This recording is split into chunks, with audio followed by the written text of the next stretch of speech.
Hi dears, എല്ലാവർക്കും സുഖമാണല്ലോ. ഇന്നത്തെ എൻ്റെ റെസിപ്പി ഒരു വെണ്ടയ്ക്ക പുളിങ്കറിയുടേതാണ്. വീഡിയോ ഇഷ്ടപ്പെട്ട് കഴിഞ്ഞാൽ ഒന്ന് ലൈക്ക് ചെയ്യണേ. പിന്നെ ആദ്യമായിട്ട് കാണുന്ന കൂട്ടുകാർ ഒന്ന് സബ്സ്ക്രൈബ് ചെയ്ത് ആ ബെല്ലൈക്കൺ അമർത്തി ഓൾ എന്ന ഓപ്ഷൻ കൂടി ഒന്ന് കൊടുക്കണേ. അതിനായിട്ട് ഞാൻ ഒരു 1/4 കിലോ വെണ്ട എടുത്തിട്ടുണ്ട്.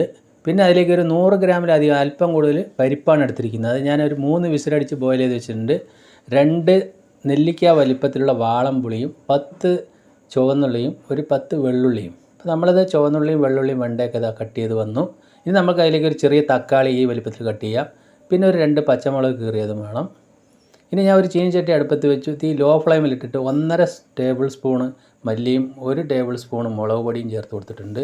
അപ്പോൾ മല്ലിപ്പൊടിയും മുളക് പൊടിയും ഒന്ന് ചെറുതായിട്ടൊന്ന് ചൂടാക്കി ആ പച്ചമണം മാറോളം നമുക്കതൊന്ന് ചൂടാക്കിയെടുക്കാം. ഈ കണ്ടീഷനിൽ ഞാൻ അതിൻ്റെ ഫ്ലെയിം ഓഫാക്കി കൊടുത്തു. ഇനി അത് വേറൊരു പ്ലേറ്റിലേക്ക് മാറ്റി കൊടുക്കുന്നുണ്ട്. ഇനി ഒരു പാത്രം അടുപ്പത്ത് വെച്ചു. അതിലേക്ക് ഒരു 1.5 ടേബിൾ സ്പൂൺ വെളിച്ചെണ്ണയാണ് ഒഴിച്ചു കൊടുത്തിരിക്കുന്നത്. വെളിച്ചെണ്ണ തന്നെ ചേർക്കുക. തീ ലോട്ട് മീഡിയം ഫ്ലെയിമിൽ ഇടുക. അതിലേക്കൊരു 1/4 ടീസ്പൂണ് ജീരകവും 1/4 ടീസ്പൂൺ കടുകും ചേർത്ത് കൊടുക്കാം. കട്ട് ചെയ്ത ചുവന്നുള്ളി വെള്ളുള്ളി ചേർത്ത് കൊടുക്കാം. എന്നിട്ട് നമ്മൾക്കിതൊന്ന് വഴറ്റി കൊടുക്കണം. ഇനി അതിലേക്ക് ആ പച്ചമുളകും കൂടി ചേർത്ത് കൊടുക്കാം. അപ്പോൾ ഈ ഘട്ടം ആവുന്ന സമയത്ത് അതിലേക്ക് കുറച്ച് കറിവേപ്പില കൂടി ചേർത്ത് കൊടുത്തു. ഒന്നുകൂടി നമ്മളൊന്ന് ശരിക്കൊന്ന് വഴറ്റി കൊടുക്കുക. ഇനി അതിലേക്ക് ആ വെണ്ട കട്ട് ചെയ്ത് ചേർത്ത് കൊടുക്കാം. വെണ്ട ചേർത്ത് കൊടുത്ത് നമ്മളൊന്ന് 1 മിനിറ്റ് ഒന്ന് ഇളക്കി കൊടുക്കണം. അതിൻ്റെ പശയൊക്കെ ഒന്ന് ശരിക്കും ഒന്ന് സെറ്റായി വരും. നമ്മൾ പുളിങ്കറി ആയതുകൊണ്ട് തന്നെ ഒരുപാട് അങ്ങോട്ട് ആക്കണ്ട. ഇനി അതിലേക്ക് ആവശ്യത്തിനുള്ള ഉപ്പ് ചേർത്ത് കൊടുത്തിട്ടുണ്ട്. അതുകൂടി ചേർത്ത് ഒന്ന് ജസ്റ്റ് ഇളക്കി കൊടുക്കുക. ഇനി അതിലേക്ക് കട്ട് ചെയ്ത തക്കാളി കൂടി ചേർത്തു. അപ്പോൾ ഇതേപോലെ ചെയ്യാത്തവർ എന്തായാലും ഒന്ന് ട്രൈ ചെയ്ത് നോക്കുക. നല്ലൊരു ടേസ്റ്റാണ്.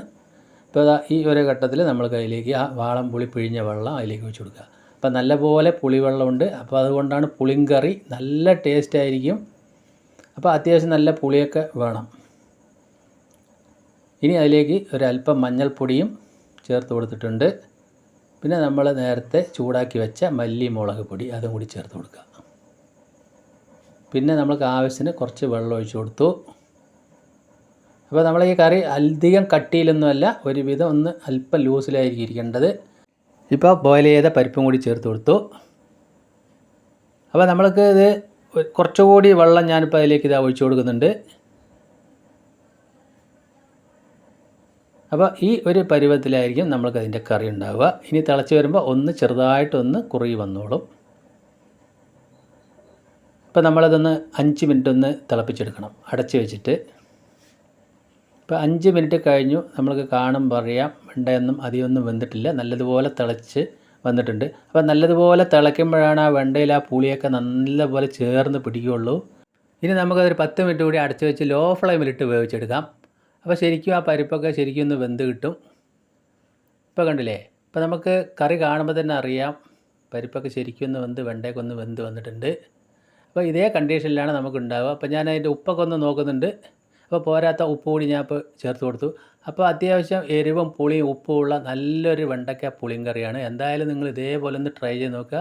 വളരെ പെട്ടെന്ന് ചെയ്തെടുക്കാനും പറ്റും. അപ്പോൾ ഞാൻ അതിൻ്റെ ഫ്ലെയിം ഓഫാക്കി കൊടുത്തിട്ടുണ്ട്.